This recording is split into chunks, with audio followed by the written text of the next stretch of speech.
હરીને હાથ તાળી પુસ્તકનું નામ છે હરીને હાથ તાળી નાખો શ્વાસ નાખી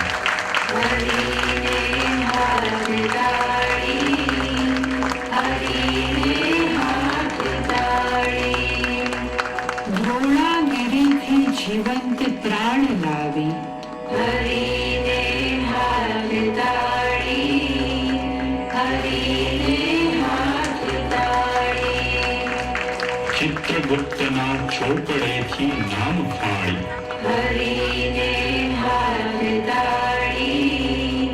હરીને હાથ તાળી જલારામ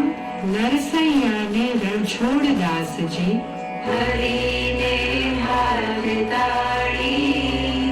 હરીને હાથ તાળી સેવા કરુણાથી સમર્પિત જાત